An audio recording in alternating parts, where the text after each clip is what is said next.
My name is Erik Van Horn. I bought my first franchise in my 20s, and since then, I've owned 6 brands with 25 stores in 8 states. I've also helped 1,000 people find the right franchise for them. People like us who are not cut out for the 9 to 5 and like to work smarter, not harder. How do we find the right franchise, buy it, grow it, sell it, and how do we do it in a way to own the business without it owning us? Those are the questions, and I'm on a mission to give you the answers. Welcome to Franchise Secrets. Welcome to the Franchise Secrets podcast with your host, Erik Van Horn, and my special guest, Brian Holmes, aka co-host of the Franchise Story podcast, which is how we both got started in our podcasting journey. We're coming live in the Franchise Secrets Facebook group today. We just wanted to just get in and just talk, because we were having a conversation the other day after the Flywheel event, the Franchise Flywheel event, and we were just talking. And we were like, you know what? Let's just stop and talk about random stuff on a podcast so people can listen to it. And then people can also comment and participate. So here we are, Brian. Welcome to the show. Thanks, man. I'm excited to be on. I don't even think I've ever been on Franchise Secrets. This is the first time. Jeez, that is just not good. I didn't know that. I'm glad we did it before the year's over. Just a quick backstory. I mean, you and I, we started the Franchise Story podcast. We just took a break from that. I mean, we were, how many episodes did we do? 100? 100. Yeah, we got 100 episodes done. That's where most in 2 people, years. Yeah, in 2 years, 100 episodes. And that started with just, 4 guys that were enjoyed podcasting, enjoyed listening to podcasts. We didn't enjoy podcasts. We enjoyed listening to podcasts. And the 4 turned into 2 because podcasting with 4 people didn't make sense. And you and I started it. And really that's, I mean, as I look back, that's evolved so many things into our just journey and where we are today was that podcast. I've gotten introduced to so many people. You know, it's interesting. So many more people know you and I than we actually know. And that's probably been one of the weirdest things, having a podcast and just putting ourselves out there on social, is people get to know who we are. And you and I are incredibly authentic on here. I mean, we talk about our strengths and our weaknesses. Like, what are some of the surprises for you? Is that true for you as well? I think that I run in a much smaller sphere of the franchise world, than you do. I think that I've spent a lot of the last 2 years, internally focusing on building Franchise Ramp and building that business, kind of serving the existing franchisees that are really already in our network, at least within the companies that we already participate in. So I haven't run into as many people from that perspective, but I've gotten a ton out of doing the podcast, in the sense of really pushing comfort zones and getting to meet a lot of really, really neat people. This has been a year of the word pivot. I don't necessarily want to go back and rehash all the pivots that happened because of COVID. I want to think about how I want to use that word in the future. And the reason I bring this up is because my whiteboard behind me has Franchise Secrets stuff on there. What do I want for the future of Franchise Secrets? And it's a pivot. And we talked about that with Franchise Story. We're pivoting at the end of that because chapter 1 or season 1 is done. And a lot of podcasts, they do that. And so I'm, going to be pivoting Franchise Secrets into what I've seen, what more people want. And what is that? I just booked a guest that is big in the storage unit space, as he teaches people to invest in storage units and has opportunity for them. And he's a friend of mine and just a great guy. And I had another episode with a friend on there who talked about just alternative investments. And the only connection with him and most of what we talked about was he's a franchisee. He is a franchisee, but he is doing a lot of outside investments in passive type things. And as I thought about it over the past year, I've run into so many people that have outside investments, investment opportunities, educate people on different types of investment, from real estate to all kinds of different things. I thought, you know what? I hear that from my audience so much, but it's not franchise specific, but it is what franchisees want and what they want to do something with their money. And they want, and especially if they get into it for lifestyle, they want beyond just, how to build and grow and sell their franchise. Because I've done that 6 times. You've done that. And I'm actively looking for other opportunities. And a lot of people don't know where to find them. So I thought, as I do that in the mastermind, bring outside investors in to educate the people in the mastermind, why don't I just do that in the podcast? So It literally just thought about that yesterday when I got him on the podcast. But what do you think? I think that makes a lot of sense. If we've learned anything from 2020, it's a reminder that maybe you shouldn't have all your eggs in one basket. And so maybe looking beyond just what we do in franchising and have a little diversification in your income streams can be very, very powerful. And I can see why people would want to be, coming to you for that information. Yeah, I think it just broadens things, and I think it's as I listen to a lot of different podcasts myself, I'm always picking up things of like, oh my gosh, that applies to my podcast. And you and I've talked about that before as we started the, just different things and talked, you're an EO and Mhm. you learn a lot from people that are outside of your industry. And we learn a lot from people outside of franchising. So, and I have another guy that's coming on. He's got a podcast in the home services space. It's not franchising. His name's Tommy Mello.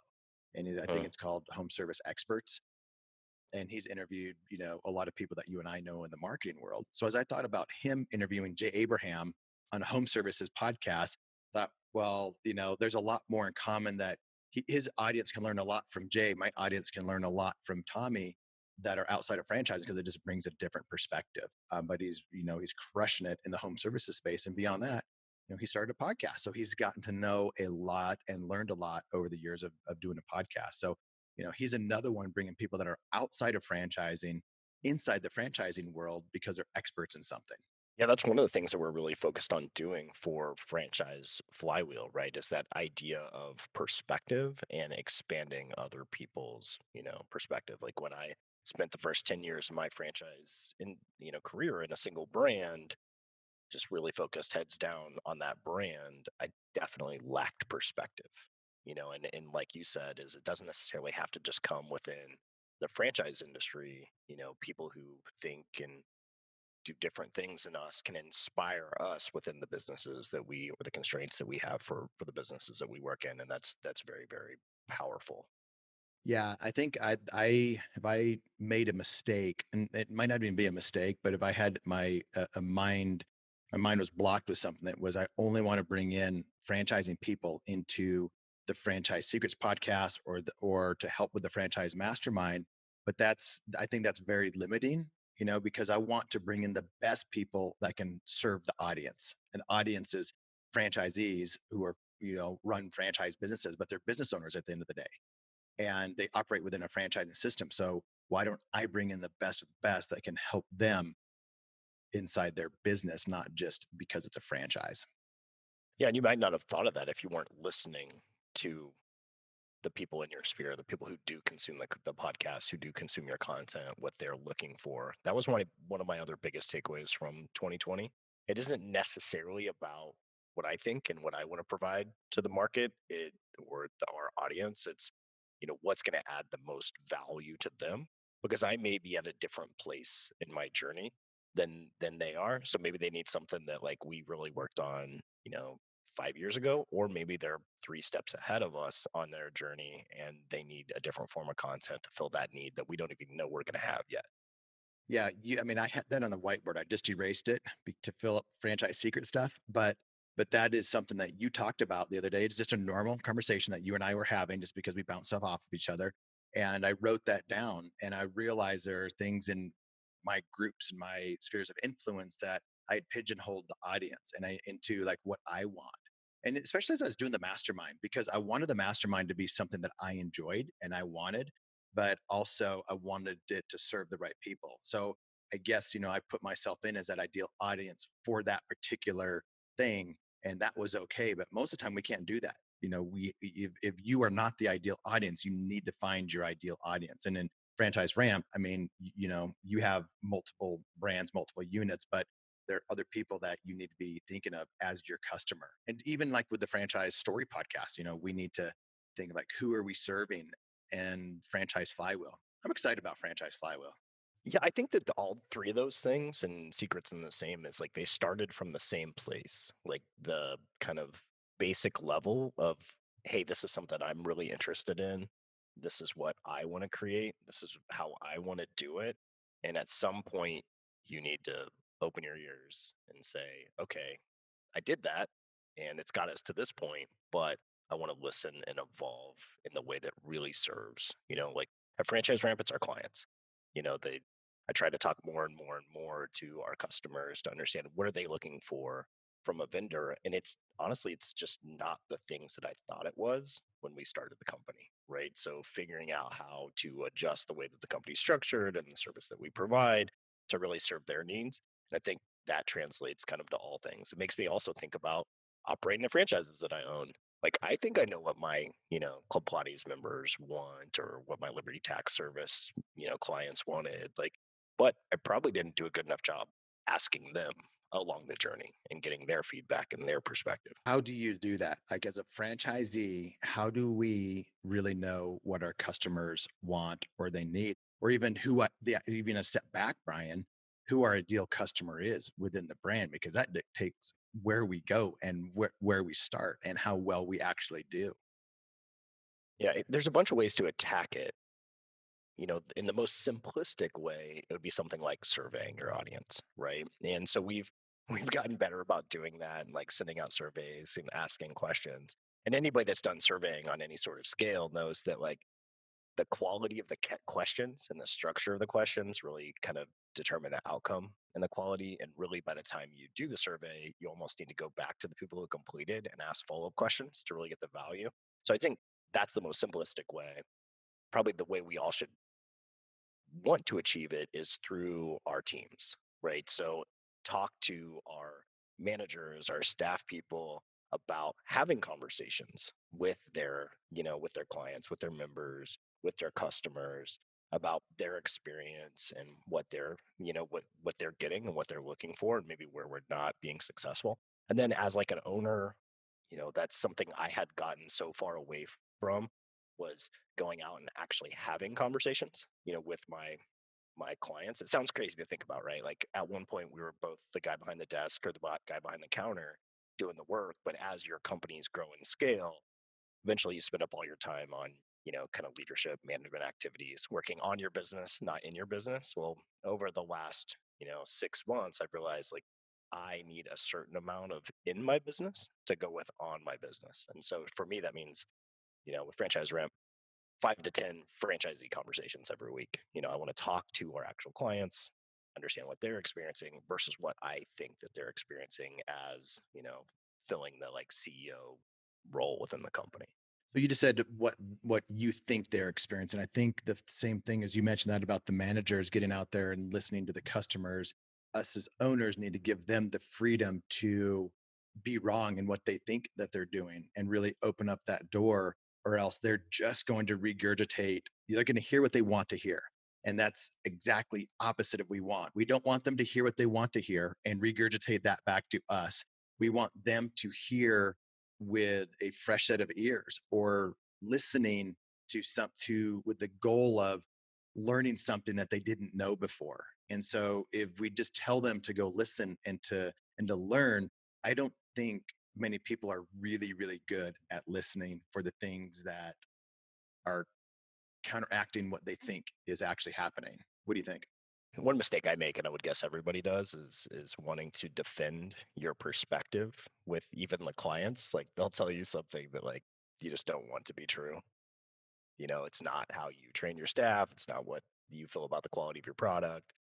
But you need to listen. You need to understand that that's what their perspective of what happened is. And if you're hearing that more than one time, you're hearing it more than 2 times, more than 3 times, then it is the reality of what the client's experiencing. And going back to kind of whatever your process is, realizing that it's driving that outcome, and it's a hard thing to do. It's really hard. And I have a follow up on that. But before we get into the follow up on this conversation, if you've heard us talk about the franchise flywheel, we're going to be doing those free events. One's coming up in March. If you want access to that information, we're bringing on really good speakers, and we really put a lot of time and effort into it. That's where we're putting time and effort and money into hosting a free event, and it's franchiseflywheel.com. Go check it out, sign up, and that way you can get on the mailing list. We're not spamming you, we're not emailing you all the time. This is literally just to serve franchisees. And that's the reason that we're doing it. And it will grow into something bigger because That's usually the goal with stuff that Brian and I do. We want to grow it into something really big where it's the premier event for franchisees. But you got to start small, and that's okay with us. And we're really happy with the growth. But franchiseflywheel.com. And then if you are interested in catching some of these podcasts live before they hit iTunes, like this will probably hit iTunes sometime in who knows when. It might be 2 weeks, it might be 6 weeks. But go to the franchisesecretsgroup.com, franchise secrets group, and that will take you into the Franchise Secrets Facebook group. Yeah, all of you guys are welcome to join that are listening to the podcast. There's a lot of cool things that happen in there.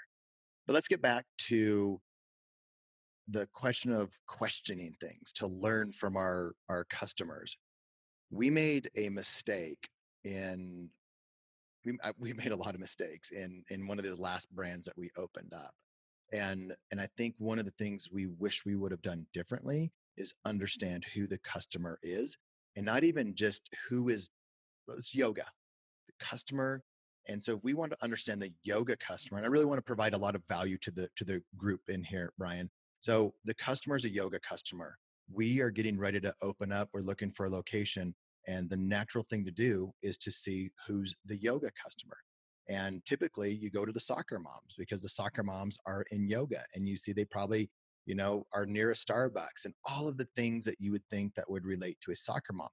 But is the yoga customer the customer that's going to help me open up to break even as quickly as possible, to build my customer base as fast as possible? Is it just the yoga customer, or do I need to niche down even more?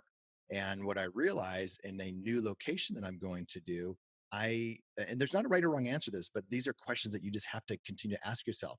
So if is that the best one? Is that going to help me in all of these areas? Quick to profitability, break even, long term, et cetera, et cetera. And are there different types of yoga customers out there? And what we've discovered, there are some of these yoga customers that are moving into newer areas. They may not be the soccer mom. They might be a younger single female that is moving into a trendier area of town, and they are more likely to choose a brand new yoga place with an open mind versus do what they've always done for the last 5 years. And that may or may not be the right answer. That's something that I'm still wanting to know. But what I did is I asked my real estate guy. I said, "Hey, I hear this location's doing really well. Why do you think it's going really well?" And I didn't want him to, I didn't, you don't bait somebody to give you an answer. So just in a text message, why do you think it's going very well? And he basically said, there's a lot of young women moving into this high-end area and they need a place to go. And I'm like, Mm. that's what I was thinking. But I didn't a year ago, I wouldn't even have had these conversations. And it made me realize I was still asking the wrong question. And something tells me right now that I'm still probably asking the wrong question and there's more to it. But just getting into that mode of discovering and trying to figure it out. What advice would you have or any thoughts that you have on that? Yes, a good takeaway there is I sure thought I knew a lot more 10 years ago than I think I know now.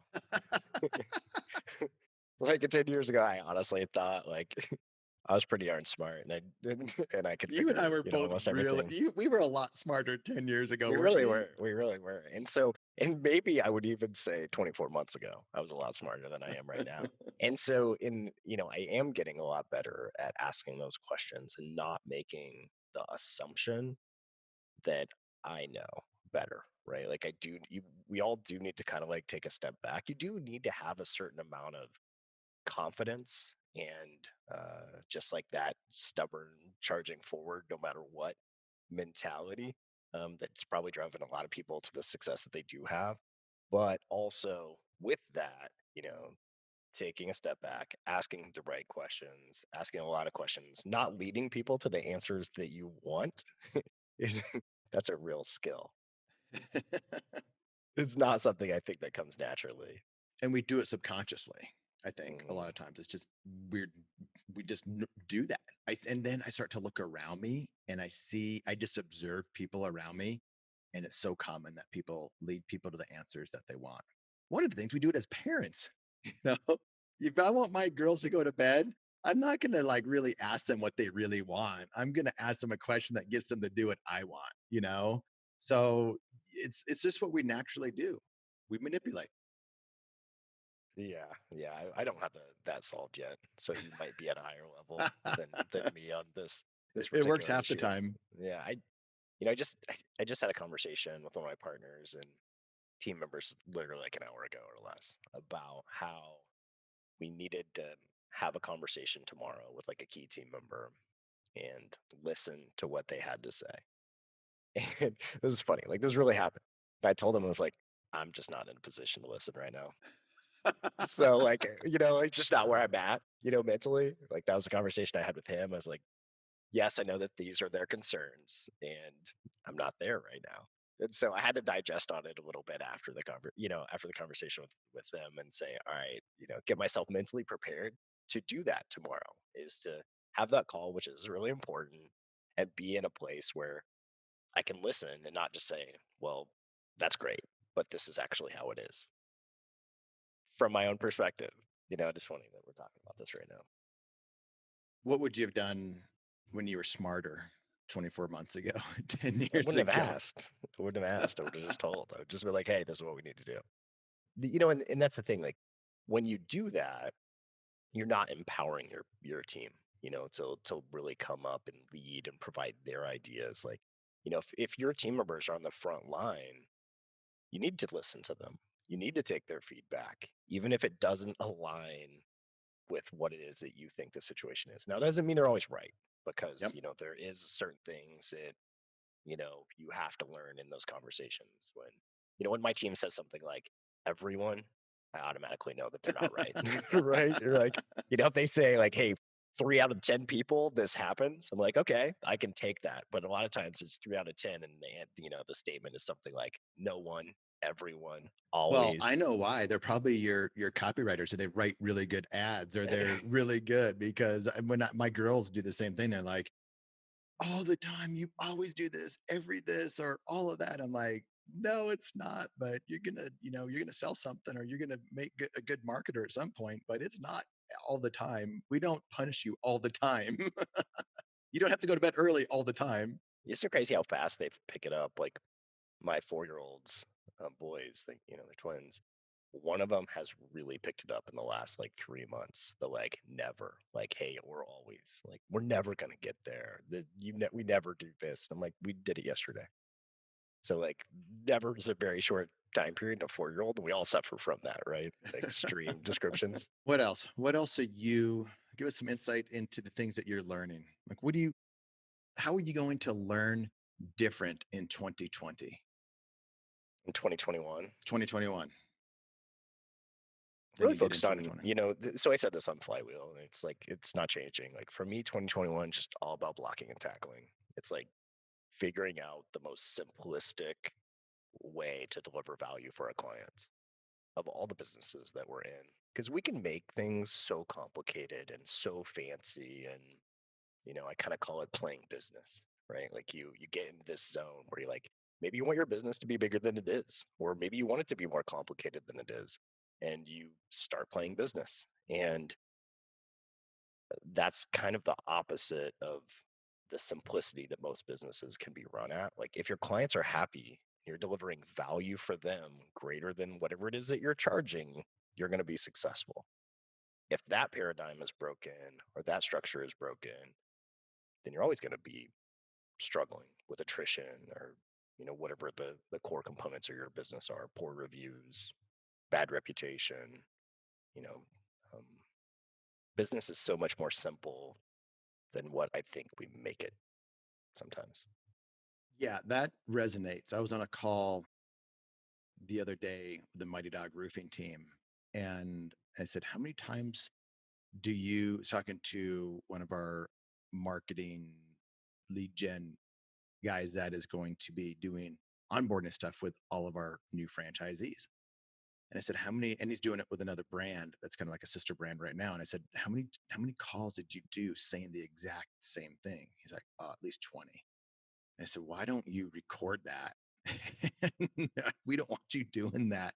You Mhm. don't need to say the same thing to 20 different people in 20 different meetings. Like do a webinar, and then take that best webinar, record it. So, do 4 webinars and take the best one and use that you give everybody. And then do 15-minute meetings with everybody where they've already consumed all of the data, all the information, all the content.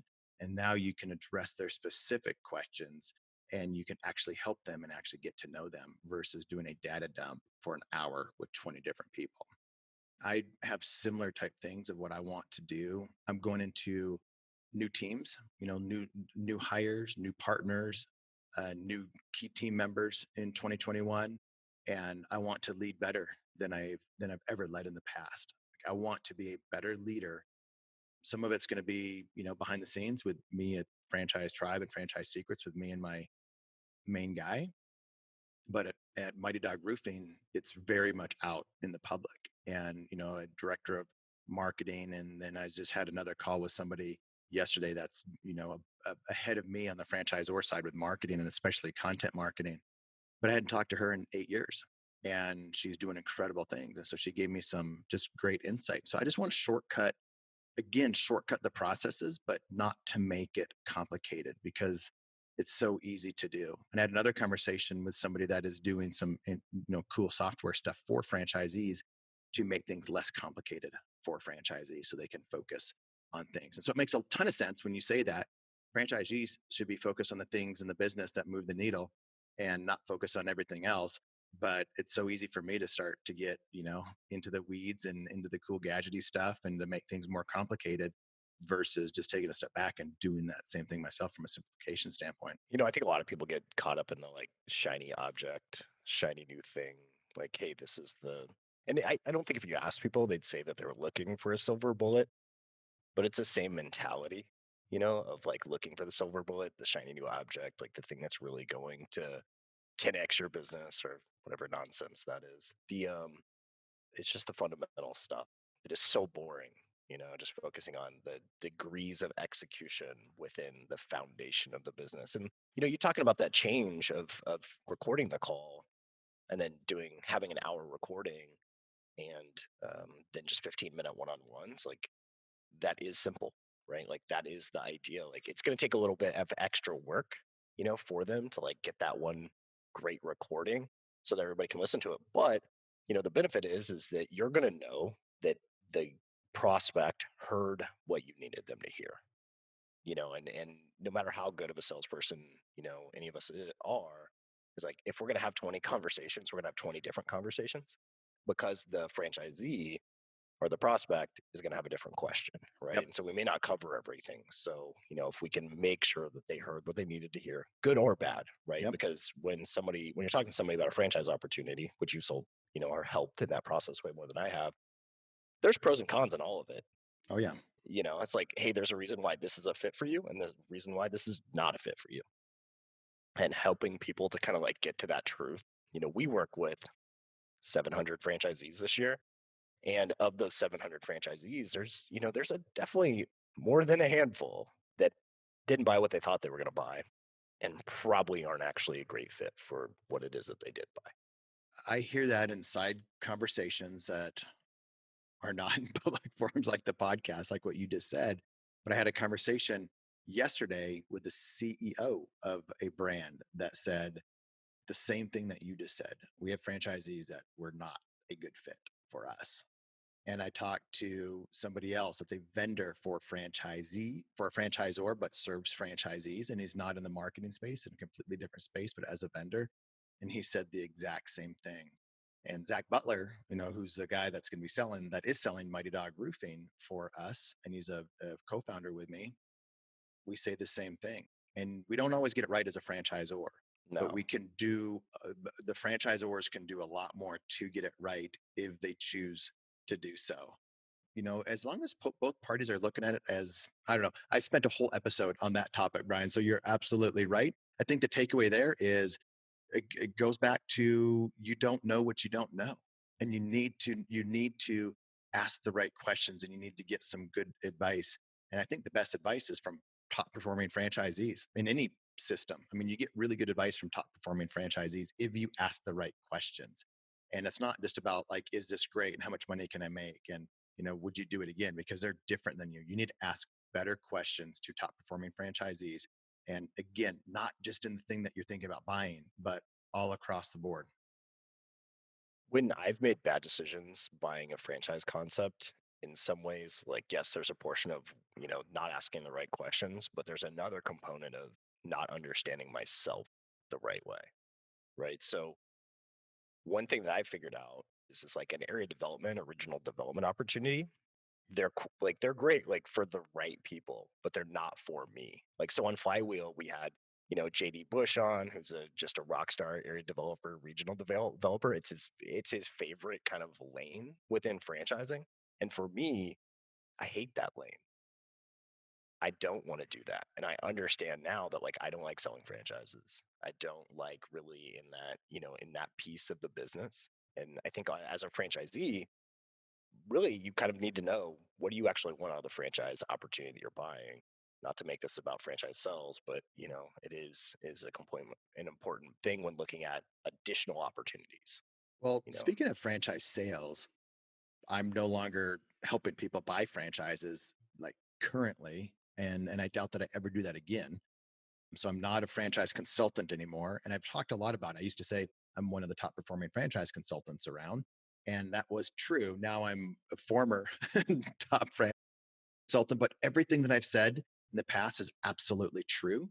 And what I love about where I am now, not doing it, I get to say things like having conversations like we're having now, and people can hear it even just with a greater sense of an openness to hear it and to learn, because I have nothing to be gained from saying it. And so I love that aspect of not being a consultant anymore. Now I can just, people come to me and they want to, they're looking at buying a brand, and I can either refer them to a specific brand just to do it, and I've done that, or to a franchise consultant just to, send them to one that I think would be a good match for them based on their backgrounds and what they're really looking for. I say that because I don't think I've said that on the podcast yet, but as you hear me talk about buying franchises now, you're going to hear the same consistent information. And I'm going to learn some things along the way, because I haven't done everything perfect in buying my own stuff, but I've been honest with that. And so have you. yeah, yeah, absolutely. So for 2021, you said that you wanted to be a better leader for your teams. Where do you think that you've fallen short in the last year from a leadership perspective? I haven't really led big teams in the past year. It's all been really small just around me. And it's been more task stuff for the teams. So it's been a while since I've had to lead a team or lead somebody that leads a team. Last time I did that was at Sola, and there was a few of us that led that organization. And I just did a podcast on that one. That was a fun one, talking about my first three locations. The first one was average, the second one was a dog, and the third one was amazing. And if they would have gone in any different order, I would have had a different outcome. If I would have opened up my first one and it was a rock star location, then I thought I would have been the rock star. So that was the point of that one. So if you haven't listened to it, listen to that podcast, because that's super interesting. I think it's helpful for a lot of franchisees out there that are in the middle of building three locations, and either the first one was a rock star, a dog, or average. So listen to that one. But that was the last time that I really led anybody, and I learned important lessons there.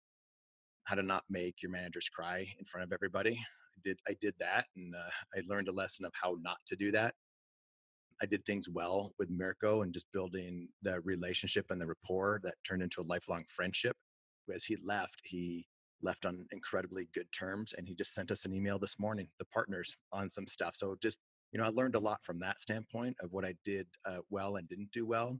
But this is new to me, Brian. It's been years since I've led a high caliber employee, director of marketing, and helping her build out her team. And I don't want to be my team. I want it to be her team. And so I need to empower her, help her, lead her so she can lead the team. And I just don't know what I don't know right now. I know what I think I know. I know that's what has worked well in the past with me, but I think it's a new position for me because I haven't led somebody like that in my organizations in the past. I think I can fool myself and think I have, and maybe I have, but I just want to go into it. I want to learn and soak up as much as I can to empower her and impact a bunch of franchisees with really, really good stuff. It's a great goal. It's going to be interesting. Looking forward to hearing how that goes. We'll see. What about you? Like from your leadership standpoint, because you are dealing with that much more than I am right now because of the organization that you've built, and you've dealt with more of that even within your own franchises and how that's run. Because I've run them with partnerships a lot, so I deal a lot more with partnerships. I'm really good in that, but not necessarily leading teams like you have recently. So, any advice or thoughts that you would give me, or lessons that you've learned for yourself? So probably micro lessons for us in the sense of we've hired and brought on the most expensive people I've ever hired in the last year. That was something that was like, really fairly exciting, from like a development perspective. And, it doesn't, in my experience in this last year, is that the blocking and tackling is still required. Like, spending the time with those people to make sure they understand your business, your customers, your philosophy on how a business should run and how it should serve your industry and your customers.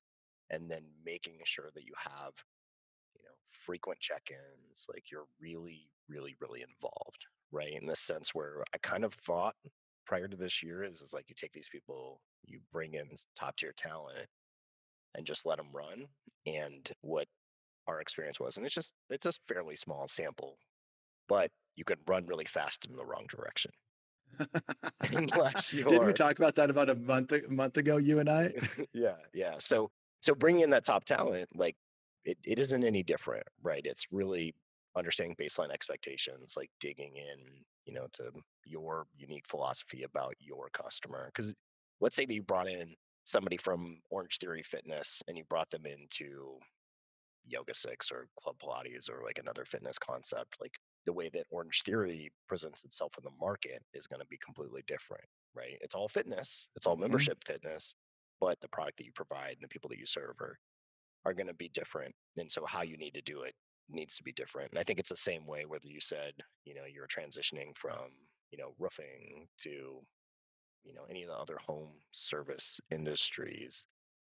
I think that there is going to have to be that translation to what it is that you want out of it and what you're trying to accomplish. So can't skip any steps. Otherwise, you don't end up where you want to be. That's good. A year from now, we'll have to reflect back. It's going to be, I mean, every year, Brian, it's so interesting as Hmm. who would have ever thought pandemic, of course, but there's so many unexpected things that we're going to be diving into next year. And I've just seen entrepreneurs in the franchising space just so resilient and others just crumble. But man, you and I both surround ourselves around the people that are making things happen.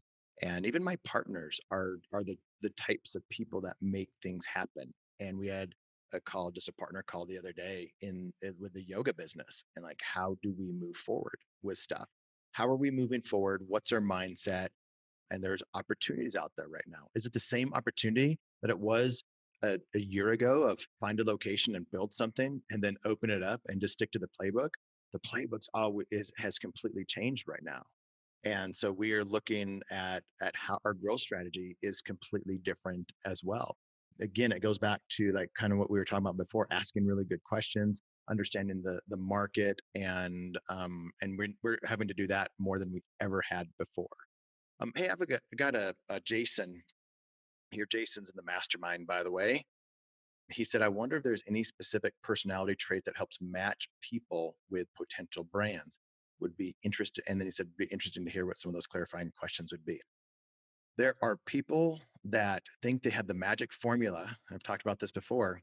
You tell me, the 12 things, and I will magically match you up with 12 or three or two different brands that will be the right fit for you. And I've just never bought into that. If you ever worked with me as a consultant, I would have told you the exact same thing, like I just said right now to you on a consultation. Just don't believe that to be true.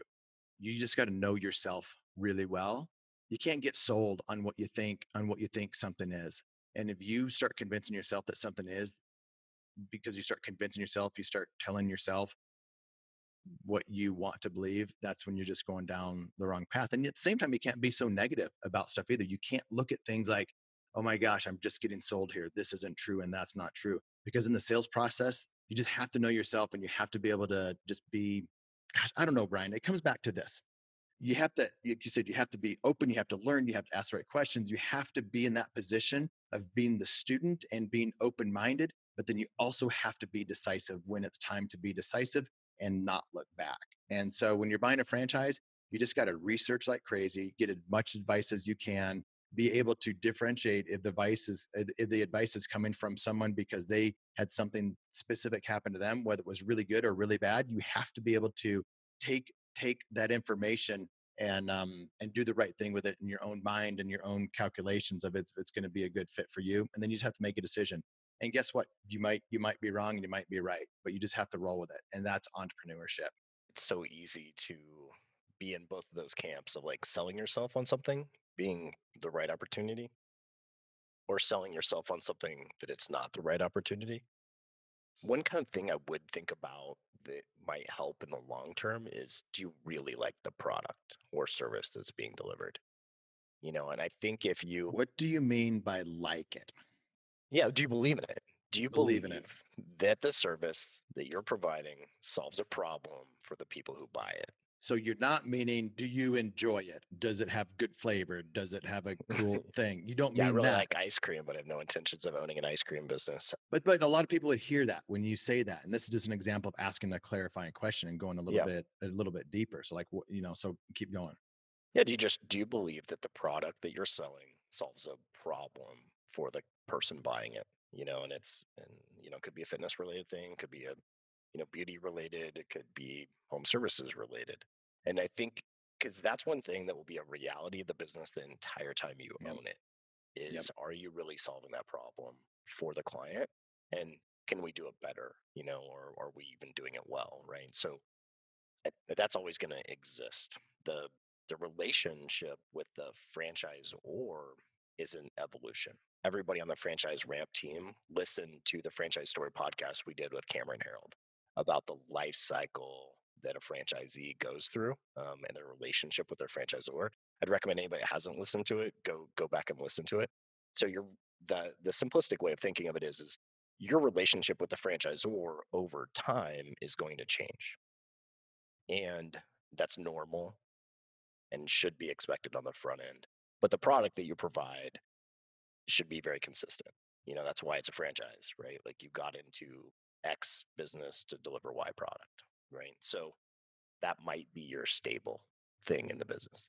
Let's say that box is checked. It's a Hmm. really good product. It provides a need and a solution to a problem in the marketplace, and you believe in it personally. What's next? Let's say that box is checked, but it's still like, is the franchisor the right partner for me? How do you check that box? Is the product is great, the product works, but is the franchisor the right partner for me? And that might go a number of different directions. From a culture standpoint, I have brands coming to mind that are not the right fit culturally for people on how they run it from a like a dictator, like that's the way that it's run, or it is they don't have things figured out. The product's really good, but they don't have things figured out as a franchisor yet, or they might have had some bad franchisees. Like a lot of early brands have bad franchisees early on because they were too young into franchising to know who their ideal customer was as a franchisee. And so they picked the wrong ones. And maybe, 5 years down the road, they're full of the right ones. But, so I can see a lot of like possible issues for somebody looking at that. Like what else would you add to that list or kind of highlight on that list? Yeah, I have to believe that the franchise or has a high level of like attention to detail about how they deliver the service, how they deliver the product, how they interact with the franchisees. That's a tough one. I don't feel like I have a good answer to how I can navigate that because I've won and lost in that component of it. What I thought the business, the franchise was versus once I got in and realized what it actually was.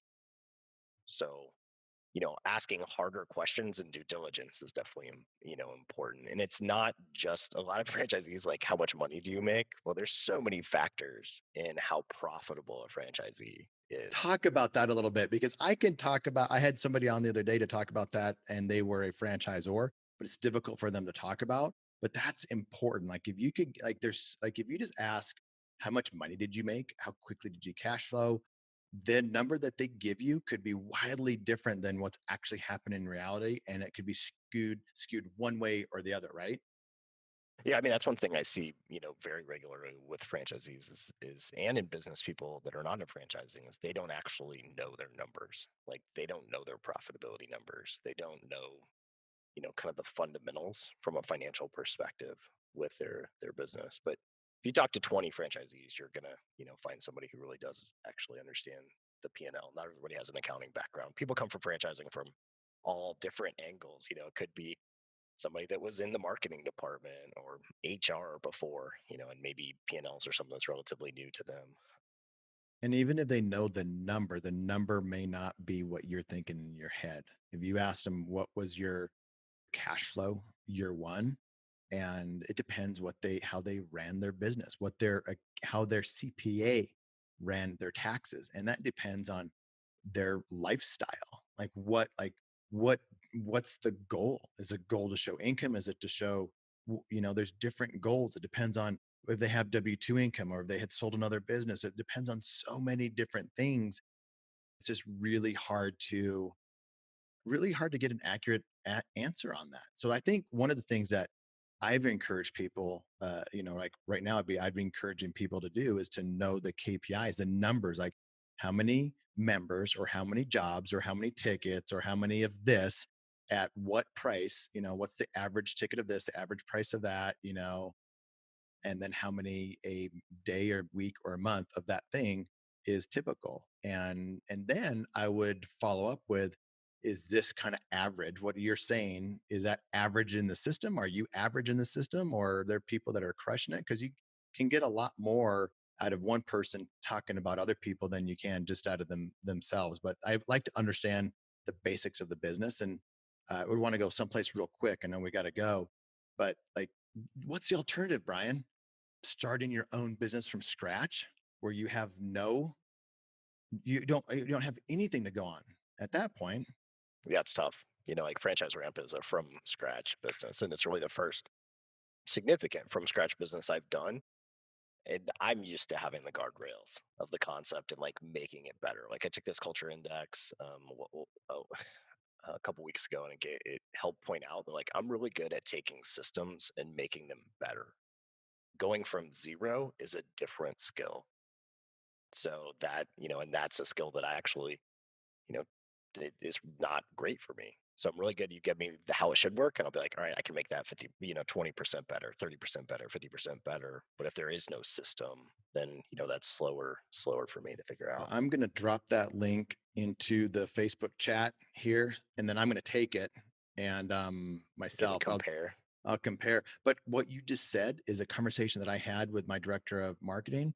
I said, she's working on all the copy and all the website, working with our copywriter. I said, I'm good at taking that and like making tweaks and seeing things, but I'm not good at starting, that from scratch.